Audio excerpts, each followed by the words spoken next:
नमस्कार, मैं हूं संजय शर्मा। आप देख रहे हैं 4 PM न्यूज़ नेटवर्क। इन दिनों राजनीति की बहुत बड़ी-बड़ी घटनाएँ घट रही हैं क्योंकि चुनाव सिर पर हैं, 2 महीने का समय रह गया है और एक महत्वपूर्ण घटना घटी है सुप्रीम कोर्ट के फैसले पर कि इलेक्टोरल बॉन्ड उन्होंने अवैध कर दिया कि भई पॉलिटिकल पार्टियाँ इस तरह चंदा नहीं ले सकती, गलत है। और जब सामने आई चीज़ें पता चला कि सबसे ज़्यादा हज़ारों करोड़ रुपए का चंदा भारतीय जनता पार्टी को मिला है, वो भी कारपोरेट से मिला है। अब कारपोरेट किसके हाथ में, ये आप लोग खूब अच्छी तरह से जानते हैं। और ये भी पता चला कि सुप्रीम कोर्ट ने कहा है कि भई 1 महीने के अंदर सार्वजनिक करिए किसने कितना चंदा दिया। तो यानी अगला 1 महीना बड़ा भूचाल आने वाला है। लोगों की निगाहें कि क्या ईवीएम पर भी फैसला आ रहा है? क्या ईवीएम के बिना चुनाव हो सकता है? और ईवीएम के बिना अगर चुनाव हुआ, तो जितनी बातें, जितनी कल्पनाएँ चल रही हैं, वो सब एक तरफ हो जाएँगी, नतीजे कुछ भी हो सकते हैं। तो मैंने सोचा कि इस विषय पर एक ऐसे शख्स के पास चलूँ बात करने के लिए जिसको प्रधानमंत्री नरेंद्र मोदी जी बड़ा याद करते हैं। पिछले दिनों आपने सुना होगा पार्लियामेंट में नरेंद्र मोदी जी ने कहा कि अमेरिका में बैठे हुए एक शख्स ने बाबा साहब के लिए कहा और जो कांग्रेस उनके ख़्यालों पे चलती है। उससे पहले मैं बता दूँ कि ये सारी बातें उन्होंने सैम पित्रोदा साहब के लिए कही। और मैं और आप जिस माध्यम से बात कर रहे हैं संचार क्रांति, भारत में संचार क्रांति का जनक कहा जाता है। ये माना जाता है कि अगर सैम पित्रोदा ना होते तो शायद भारत में टेक्नोलॉजी इतनी डेवलप तरीके से आ नहीं पाती। सैम पित्रोदा साहब एक टेक्नोक्रेट हैं, एक बहुत गरीब परिवार में पैदा हुए लेकिन फिर ख़याती इतनी ज़्यादा फैली, इतने इंटेलिजेंट थे कि दर्जनों उन्होंने किताबें लिखी हैं, उनको कई पीएचडी डॉक्टरेट की डिग्री मिली है, भारत सरकार ने उनको पद्म भूषण दिया है। वो 2-2 प्रधानमंत्रियों के सलाहकार रहे हैं, अमेरिका में रहते हैं। तो शिकागो से मैंने उनसे समय माँगा कि आप मुझसे हम लोग कुछ भारत के लोकतंत्र पे बात करें और मैंने कहा मैं आपसे ये जानना चाहता हूँ कि प्रधानमंत्री इतना प्यार क्यों करते हैं आपको? कि पार्लियामेंट में भी नरेंद्र मोदी जी को सैम पित्रोदा साहब याद आते हैं। पिछले दिनों मैंने सैम पित्रोदा साहब का इंटरव्यू किया था, तो जिस समय राम मंदिर उफान पे था, तो सैम पित्रोदा जी ने कहा कि मैं ईश्वर में यकीन नहीं रखता हूँ। मेरी पत्नी धार्मिक है, मेरे घर में मंदिर है, लेकिन मैं पूजा नहीं करता हूँ। मैं मंदिर नहीं जाता और मैं चाहता भी नहीं कि भारत का प्रधानमंत्री का काम मंदिर-मंदिर बनवाना है, उसका काम लोगों की सेवा करना है।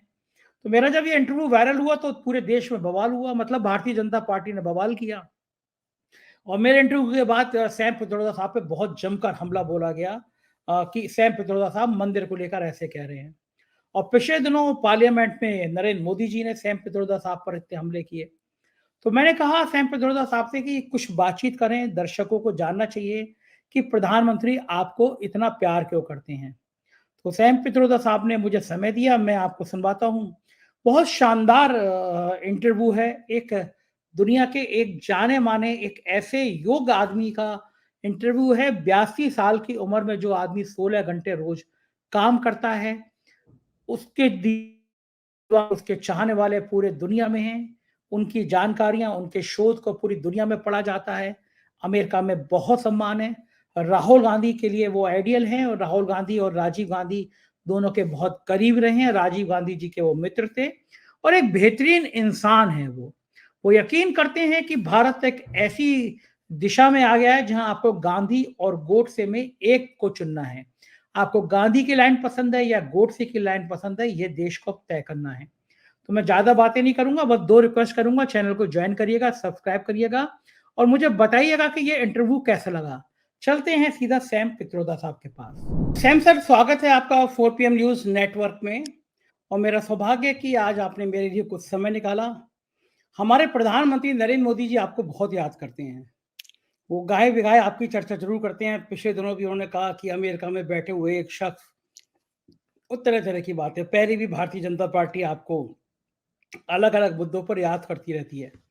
तो आपको प्रधानमंत्री जी इतना याद क्यों करते हैं? क्या कारण क्या है? सैम साहब इतने ऐसे क्यों उनकी ख़्यालों में आते हैं कि प्रधानमंत्री जी को अक्सर ये लगता है कि अमेरिका में बैठ के आप पता नहीं क्या-क्या कर रहे हैं राहुल गांधी के लिए? नहीं, पहले तो मैं आपका धन्यवाद मानूंगा कि आपने मुझे ये फिर से मौका दिया और प्राइम मिनिस्टर का भी धन्यवाद मानूंगा कि उन्होंने हमें याद किया। मुझे लोगों ने बताया और मैंने न्यूज़पेपर में भी पढ़ा कि प्राइम मिनिस्टर ने हमारे बारे में जिक्र किया, नाम नहीं लिया, लेकिन कुछ ऐसा कहा जो मैं समझता हूं वाजिबी नहीं है। ठीक है, प्राइम मिनिस्टर ने कह दिया तो कोई फर्क नहीं पड़ता, लेकिन ये कहना, और वो भी पार्लियामेंट में कहना, ये it's not in good taste हमारी दृष्टि से, और वो भी प्राइम मिनिस्टर को कहना। भाई, हम प्राइम मिनिस्टर का मान रखते हैं, 1.5 बिलियन लोगों के प्राइम मिनिस्टर हैं। He has to be on high moral ground. वो छोटे बच्चों की तरह तू तू मैं करे, जैसे गली में झगड़ा हो रहा हो, वो हमारे प्राइम मिनिस्टर को शोभा नहीं देता। उन्होंने ये कहा कि मैं भी, मेरी ट्वीट में मैंने अंबेडकर का इंसल्ट किया। तो I think first of all ये झूठ है, और प्राइम मिनिस्टर पार्लियामेंट में झूठ बोलते शर्माते नहीं हैं। हमें बड़ा दुख हुआ। ये झूठ इसलिए है कि हमने जो रीट्वीट की थी, वो रीट्वीट मिस्टर कुलकर्णी, जो प्राइम मिनिस्टर वाजपेयी के साथ काम करते थे, बीजेपी में थे, सलाहकार थे, जिन्हें मैं जानता हूं अच्छी तरह से, आई रिस्पेक्ट हिम। उन्होंने अच्छी किताब लिखी है गांधी जी पर। जब उन्होंने ये ट्वीट किया तो मुझे लगा कि this tweet needs wider circulation. It is not my tweet. मैंने ट्वीट नहीं किया, मैंने रीट्वीट किसी का किया। किसी का रीट्वीट करने से आप ये कंक्लूजन नहीं ला सकते कि हम उनसे एग्री हैं और डिसएग्री हैं। सो प्राइम मिनिस्टर को यह शोभा नहीं देता कि वो बिना सोचे समझे कुछ भी बोल दे।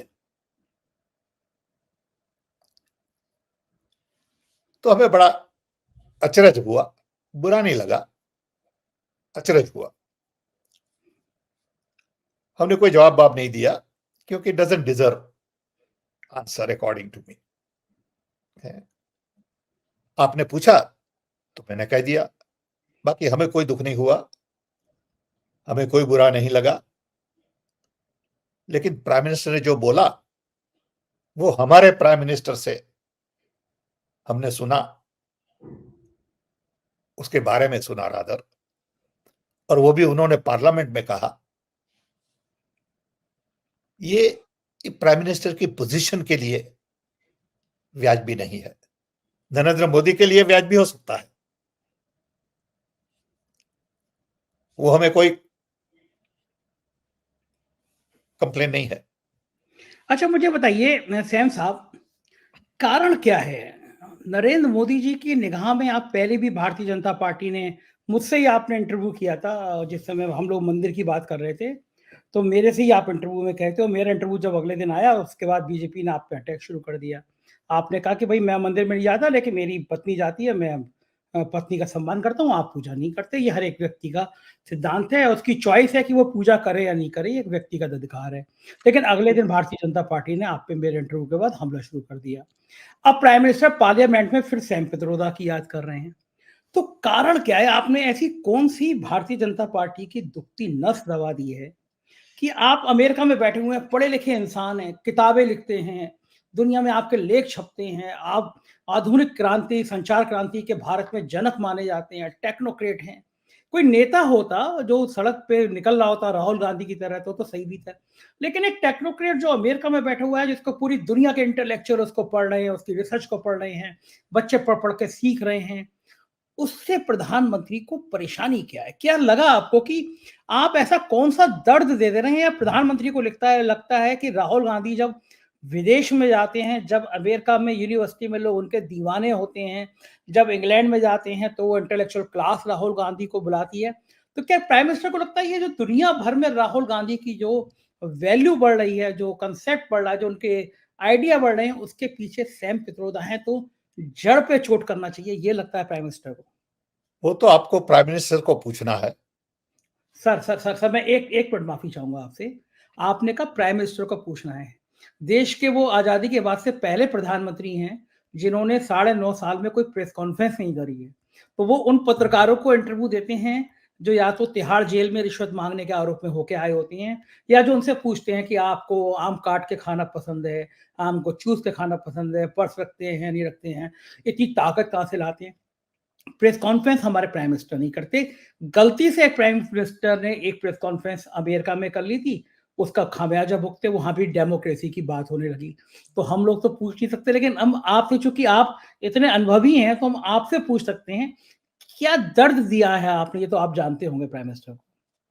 मैंने तो कोई दर्द नहीं दिया भैया। मैं तो, मुझे जो योग्य लगता है वो करता हूं। मैं किसी को खुश करने के लिए कुछ नहीं करता। न मैं झूठ बोलता हूं जिंदगी में, कभी भी न मुझे उसकी आवश्यकता है।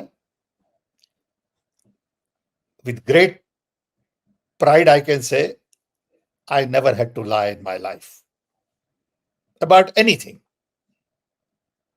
हमारी लाइफ बड़ी सिंपल है, प्राइवेट लाइफ है।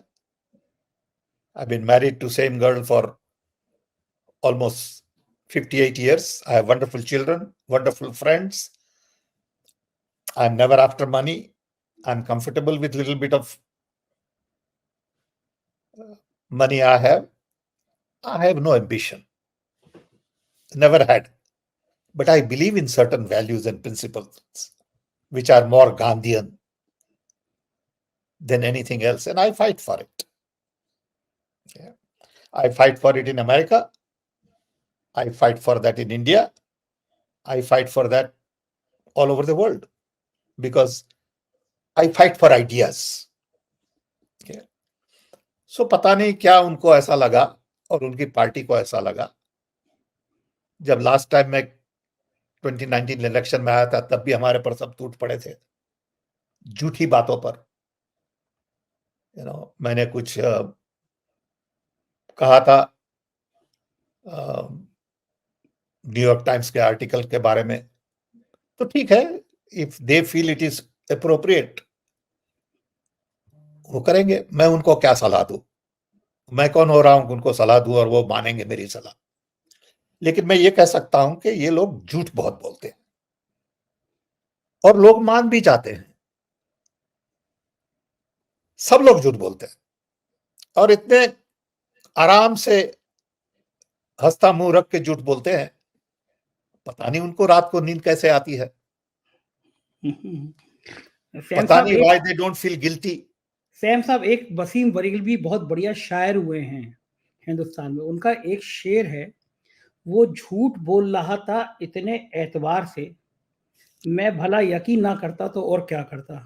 तो इतने कॉन्फिडेंस से बोलते हैं प्राइम मिनिस्टर। अच्छा, बिल्कुल सब लोग ओके, और आराम से अटैक करते हैं।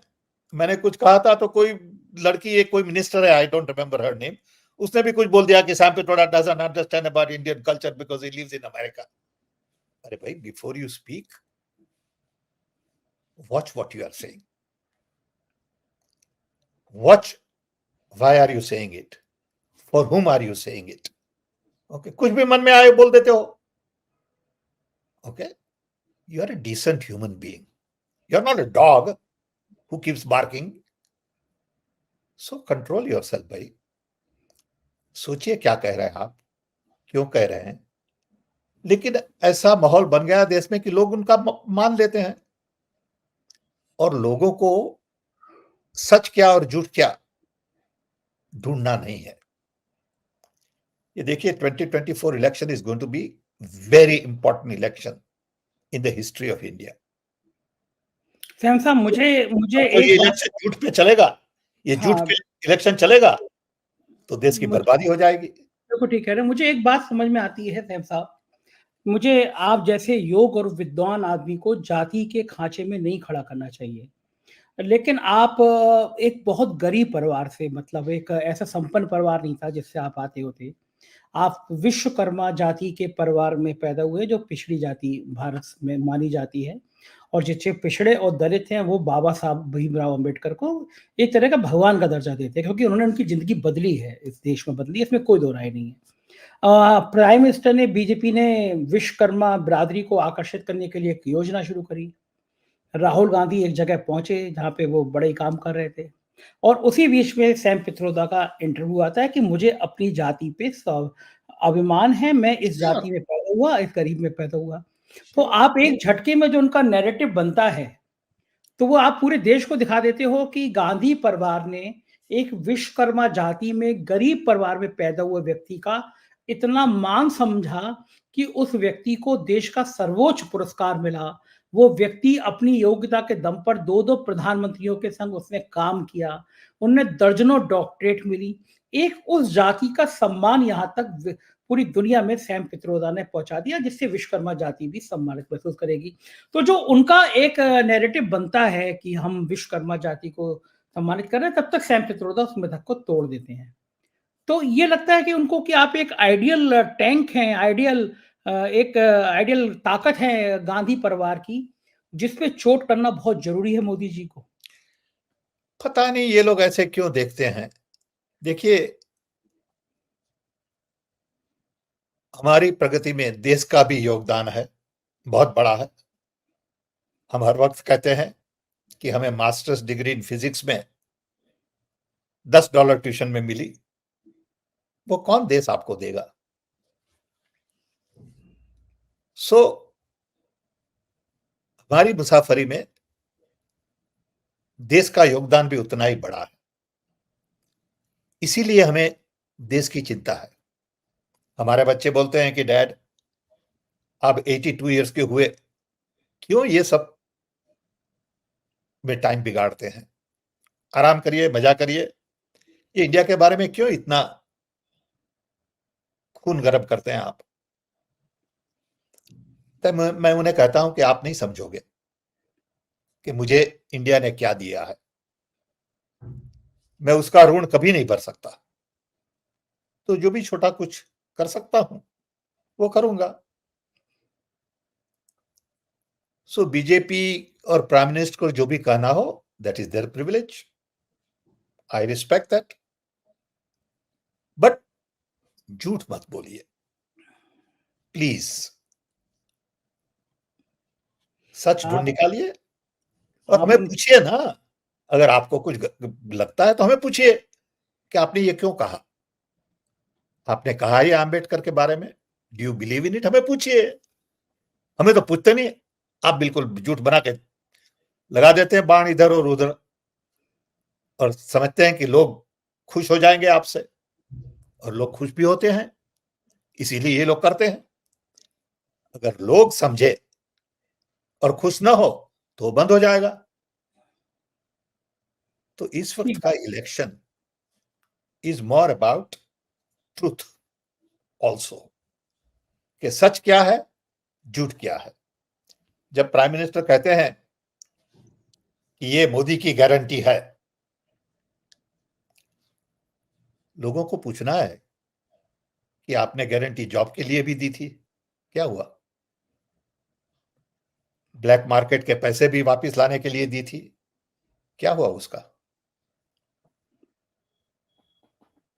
आपने गारंटी दी थी कि ये डिमोनेटाइजेशन सब ठीक कर देगा, हुआ क्या?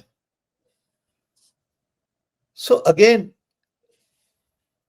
Don't say things which you don't mean. अभी तो क्या है, यू से things you don't mean and you don't mean what you से। ओके, वो कैसे बिल्कुल ठीक चलेगा देश? बिल्कुल ठीक कह रहे हैं श्याम साहब, लेकिन चुनाव से ठीक 1-2 महीने पहले एक बड़ा काम हुआ है। सुप्रीम कोर्ट ने इलेक्टोरल बॉन्ड पे रोक लगाई है, और माना है कि ये पॉलिटिकल पार्टियों के करप्शन का एक बहुत बड़ा माध्यम है।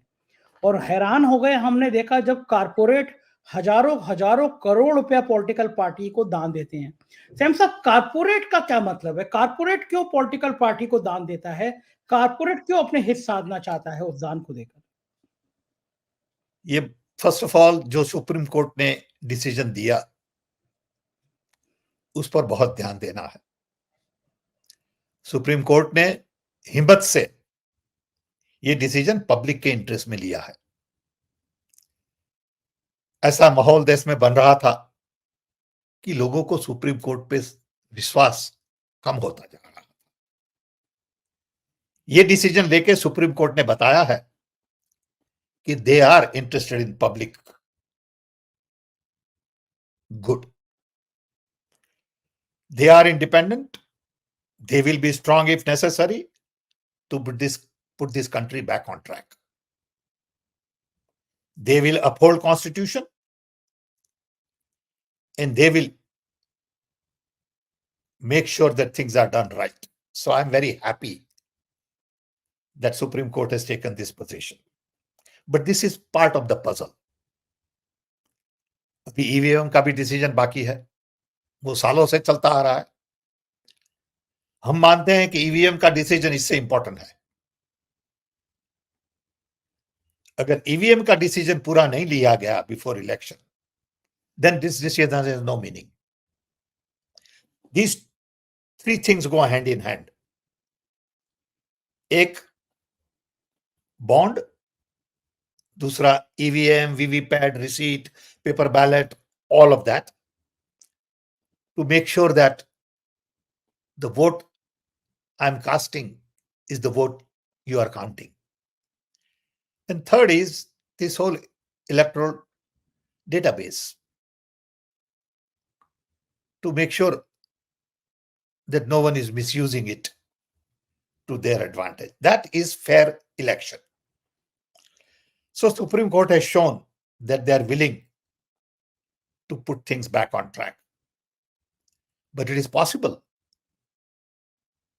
that Supreme Court will not decide on EVM, leave it there, and we are back to ground zero. Okay. But let's hope that Supreme Court will have enough courage, because there is very little time left. They could say we have no time. आपको लगता है कि चुनाव से पहले 2 महीने का समय बचा है, सुप्रीम कोर्ट ईवीएम के मुद्दे पर एक बड़ा फैसला ले सकता है? आपको They लगता है? should, according to me, they should, because this is the most important election in the history of India. It is not an ordinary election. This election will decide the destiny of the country going forward. Either we followed authoritarian mindset with more focus on religion, or we follow democratic mindset where everybody is respected, everyone has the right, there is no hate, there is no fear, and there is respect and dignity for everybody. Ultimately, it boils down to respect and dignity. People feel from minority and low caste and others that they are not respected. You ask any Vishwakarma or any Dalit or any Muslim or any Christian or any anybody else, they feel they are not respected. And that is the core challenge. People want to be respected. Don't ask me what my caste is. I don't care. Don't ask me what my religion is. You can't go to a corporate meeting and ask, what is your religion? What are you eating? ठीक बात है, बिल्कुल ठीक बात है। I am told that in Gujarat, they are now asking, if you want to rent a house, they will ask you, are you vegetarian or non-vegetarian? It's a funny thing in a democratic country. And they think it is normal. So, going back to your question on Supreme Court decision, I welcome the decision. I respect the decision. तो वो corporate वाले मैं मुद्दे पे आपसे पूछना चाह रहा So, था कि I have a very different view. And I've expressed this even in America, this view. And that is, corporate should not be allowed to fund elections because they don't vote. ठीक बात है, वो vote नहीं करते। People vote, I agree. so people should fund election. I don't understand how corporate came in the picture. अच्छा, क्यों ये आते होंगे? आपको क्या लगता है सैम साहब, आप तो इतने बड़े-बड़े लोगों से आपके संपर्क रहे हैं, कॉर्पोरेट की एंट्री क्यों होती है? कॉर्पोरेट सत्ता के करीब क्यों आता है? कॉर्पोरेट क्योंकि सत्ता को पैसा क्यों देता है? क्योंकि it is a club. It's a club between politicians, corporate, and bureaucrats everywhere in the world. It's a special club. Average person is on the street, na? This club is milking the system, most of them. Large number of people belonging to that club hobnob with each other, go to each other's weddings and parties and play golf. Okay? They are same guys. So, according to me, we should ban corporations from funding elections all over the world, not just in India. In America, the corporates really drive the elections because the expense in elections is tens of billions of dollars. Okay? So, those who are entitled to vote should be entitled to fund elections. If you can't vote, why should you fund election? Okay. And if I'm running a public company and I'm the chairman or whatever, I have control over the purse, but I may only own 10% of the company. 90% may belong to public and government and banks. Okay. When I fund elections, I'm really taking public money and funding elections, which is not fair. So I think ठीक बात है, बिल्कुल सही बात है कि मैं आपकी बात से elections सहमत should हूँ। be funded by people who vote. हाँ, जनता के द्वारा पैसा दिया जाना चाहिए। बिल्कुल, but it's a huge change. World is not ready for it yet. लेकिन आप देखिए कि इन सबके बीच में बीजेपी कितना मास्टर स्ट्रोक चलती है। आज सुबह अजय माकन ने प्रेस कॉन्फ्रेंस करी, चुनाव में 2 महीने बचे हैं, 4 साल पुराने मामले में कांग्रेस के बैंक खाते फ्रीज कर दिए गए। अजय माकन ने कहा कि हमारे पास सैलरी देने के पैसे नहीं हैं, हमारे पास रेंट देने के पैसे नहीं है। तो 2 महीने पहले अब चुनाव में ये तानाशाही हम लोग कल्पना करते थे कि भाई, लोग कहते थे, पॉलिटिकल लीडर कहते थे कि अगर दोबारा मोदी जी आ गए तो देश में डेमोक्रेसी खत्म हो जाएगी, डिक्टेटरशिप आ जाएगी। लेकिन आज तो लोग हैरान है कि 2 महीने बचे हैं और इनकम टैक्स इस तरह चुनाव के पहले पहले पैसे खाते सीज कर दे रही है। आपको याद होगा 2017 में जब उत्तर प्रदेश में चुनाव होने थे, तो अचानक मोदी जी नोटबंदी ले आए थे, क्योंकि उत्तर प्रदेश का चुनाव जीतना था और अब उस नोटबंदी का जिक्र भी नहीं करते कहीं, क्योंकि वो बहुत फ्लॉप था और इंडिया ने को तबाह कर दिया उसने। अब एंड टाइम पे कांग्रेस के खाते सीज कर दिए गए। तो ये जो लड़ाई हो रही है डेमोक्रेसी की, आपने पूरा जीवन गुजारा है इस तरह का, राजनीति के करीब का। कभी लड़ाइयाँ इस तरह देखी है कि आप एक पॉलिटिकल पार्टी को तबाह कर देने के कगार पे आ गए हो? ये वेंडेटा है. Of course, you can justify by saying we'll follow rule of law. I agree. But rule of law is also followed with big heart, with respect, dignity. यहां तो क्या है कि हाथी निकल जाएगा, दुम रह जाएगी. So you can always find fault in anybody. Okay, you can find fault in me that हमारे पॉकेट में इंडिया में शायद $500 रखे हो और बोले मनी लॉन्ड्रिंग कर रहे हो, बोल दिया ना झूठ में. ओके, अब it is up to me now to prove. Okay, और आपके पास पूरा मशीन है, हमारे पास लॉयर के लिए पैसे भी नहीं है, तो it is unfair. If something was done right or wrong in 2018, why are you closing it now? Why can't you wait for 3 more months and let the election be over? Simple है ना? Any other political person or even bureaucrat would have said कि भाई लोग this is a major party. They have been around for 135 years or more. They will not do anything wrong and we can fix it. So let the election be over. But nahi, they want to make a point. ये सब चोर हैं.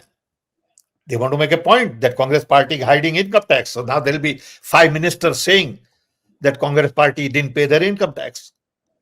Everything is choreographed. Everything is on the stage. Everything is based on maneuvering, misinformation, manipulation, so that people of India feel कि ये सब चोर हैं, हम सब अच्छे हैं, हम भगवान वाले हैं, हम राम का मंदिर बनाते हैं, हम घंटी बजाते हैं, ये लोग सब मीट खाते हैं, ये सब नास्तिक है, राम के अगेंस्ट है. बोल दिया ना कुछ भी मन में आया वो. ओके. और कोई शर्म नहीं है झूठ बोलने में. कोई पाप नहीं लगता उनको झूठ बोलने में. ओके. ऑन वन हैंड आप भक्त हैं, राम में मानते हैं, दूसरी तरफ आप बिल्कुल उल्टा करते हैं. Would Ram lie? Ram would never lie. Would Ram Bhakta lie? Ram Bhakta would never lie. Would Ram Bhakta harass people? Ram will never harass people. Ram would help people. Ram would not distinguish between Sabri and Hanuman and Garud and others. Ram had everybody. Ram was inclusive. आप देखिए राम का character is inclusive. सब है, सबका साथ लिया. Okay. ये बोला कि आप बंदर हैं, आप लोअर कास्ट के हैं. ओके. और हम जूठा सबरी का नहीं खाएंगे. उतना तो सीखिए भैया. सीधी बात है. I am not an expert. I am not very religious man. But from what ever little I know, I feel Ram was a fantastic human being. The character was inclusive, character was respectful, dignified, okay, open, transparent. कुछ तो सीखिए वहां से. ठीक बात है. एक चीज और बताइए सैम साहब, आप राहुल जी के बड़े करीबी हैं, चुनाव सिर पर है. कारण क्या है कि इंडिया गठबंधन के साथी एक एक करके जुदा हो रहे हैं. नीतीश अलग हो गए हैं, ममता बनर्जी नाराज हैं, अखिलेश यादव के साथ गठबंधन पे आगे कोई बातचीत नहीं बढ़ रही है, अरविंद केजरीवाल ने अकेले लड़ने का ऐलान कर दिया है. गलती कहाँ हो रही है? खड़गे जी के पार्ट पे हो रही है, राहुल गांधी के पार्ट पे हो रही है? आई डोंट थिंक ये गलती का सवाल है. ये नेगोशिएशंस का सवाल है. सब लोग नेगोशिएट करते हैं कि हमें आप दे रहे हैं उससे ज्यादा सीट दीजिए. They will be part of the package tomorrow if you say to Mamta that look, we will not contest any candidate. Akhilesh should be very happy if we say we won't contest any candidate from Congress in UP. So ये तो number game चल रही है. हमने कहा हमें 8 candidate चाहिए, वो कहेंगे आपको 2 देंगे. They'll be very happy if you say take all the candidates. Then they'll be गठबंधन. So ये नंबर का सवाल है. Let them negotiate, let them go through it, but at the end I think they will be together. They will respect each other and they realize the situation in the country today. They are all intelligent people. They want to save democracy. They want to save the nation and they want to save their future. लेकिन नीतीश तो चले गए, नीतीश तो शामिल भी हो गए. That is a different thing. That's he just changed the party. So I don't know why he did that, but that's his. He flipped. Okay, because he saw more benefit there.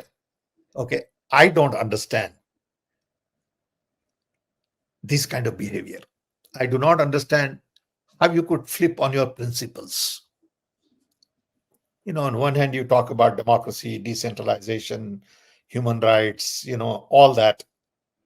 Okay, including sort of secularism, and then immediately you flip to exactly opposite, and you are comfortable.